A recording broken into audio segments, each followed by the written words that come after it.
Assalamualaikum warahmatullahi wabarakatuh. Perkenalkan, nama saya Nur Amelia Ramadhani dari kelas 11 MIPA 1. Hari ini saya akan menjelaskan tentang latar belakang terjadinya pertempuran Surabaya. Penyebab meletusnya pertempuran Surabaya adalah reaksi masyarakat Surabaya terhadap kedatangan pasukan sekutu pada 25 Oktober 1945. Pasukan sekutu yang tergabung dalam AFNI di Tanjung Perak kemudian membuat pos pertahanan.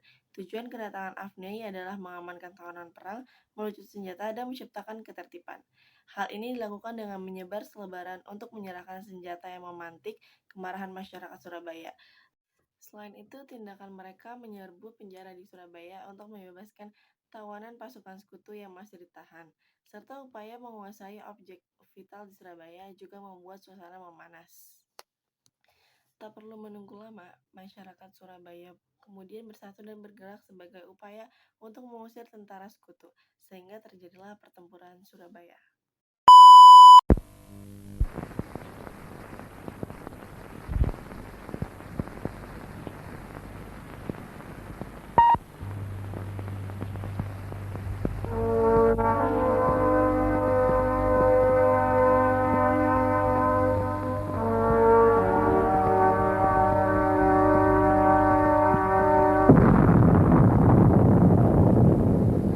Pada tanggal 17 Agustus 1945, pukul 10, bertempat di Jalan Pegangsaan Timur 56 Jakarta, Bung Karno dan Bung Hatta atas nama bangsa Indonesia memproklamasikan kemerdekaan Indonesia.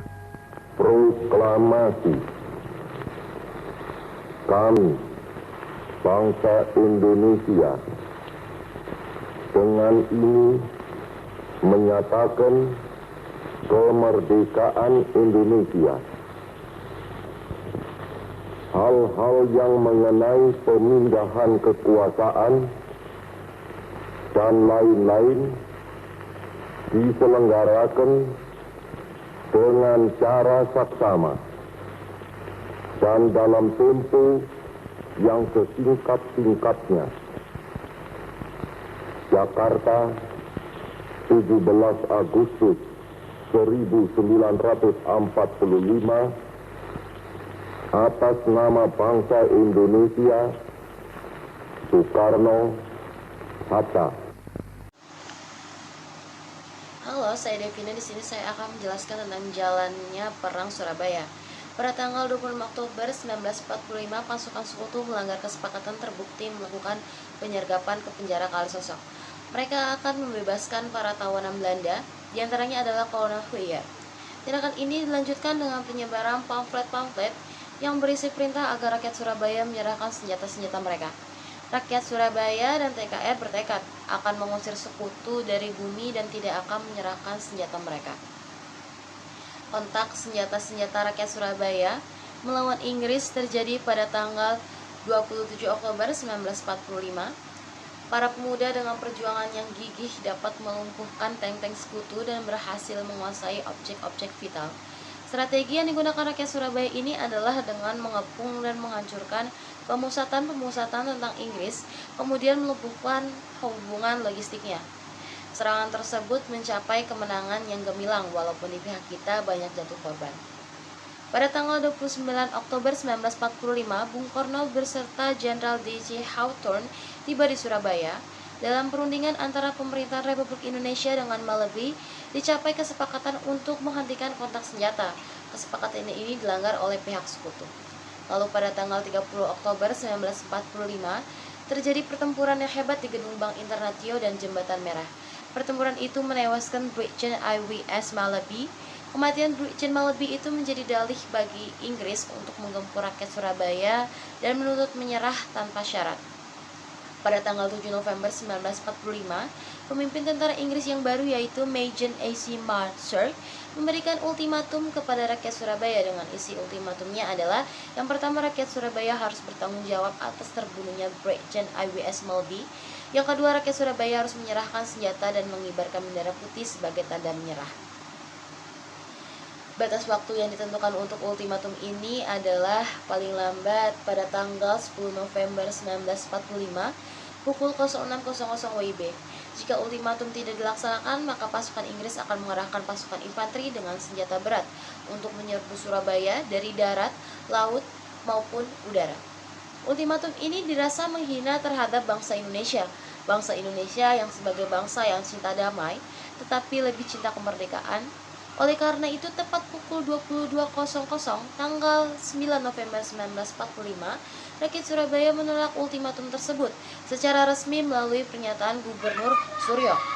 Karena penolakan ultimatum itu, maka meletuslah pertempuran pada tanggal 10 November 1945. Melalui siaran radio yang dipancarkan dari Jalan Mawar nomor 4, Bung Tomo membakar semangat juang arek-arek Surabaya dan menciptakan pekik persatuan demi revolusi, yaitu merdeka atau mati.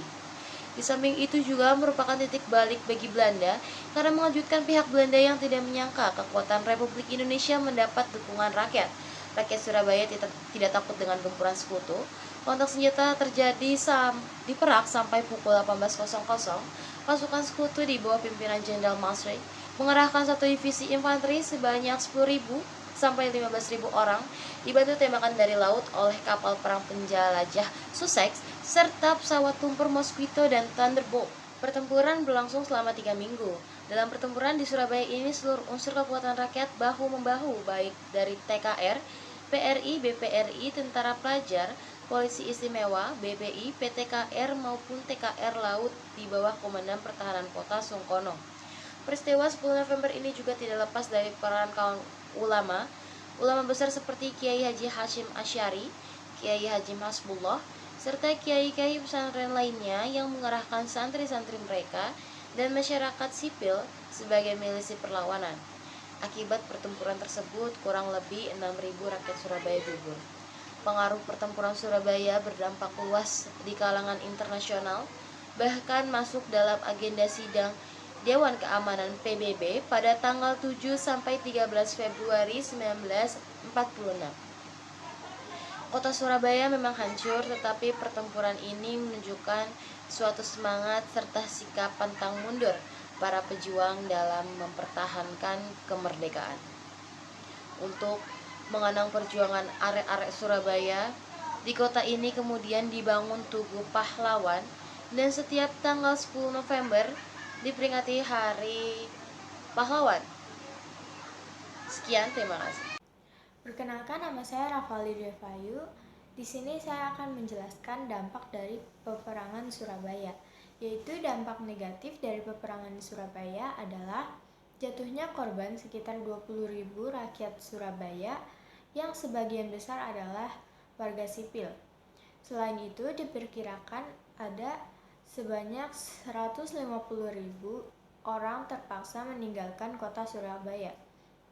Sementara dari pihak lawan, tercatat sekitar 1.600 orang prajurit Inggris tewas, hilang dan luka-luka, serta puluhan alat perang rusak dan hancur. Dampak positifnya yaitu semangat membara yang ditunjukkan rakyat Surabaya membuat Inggris merasa seperti di neraka. Walaupun pada akhirnya Surabaya tetap jatuh ke tangan sekutu, namun cara pandang bangsa Inggris dan Belanda terhadap para pejuang Indonesia benar-benar berubah.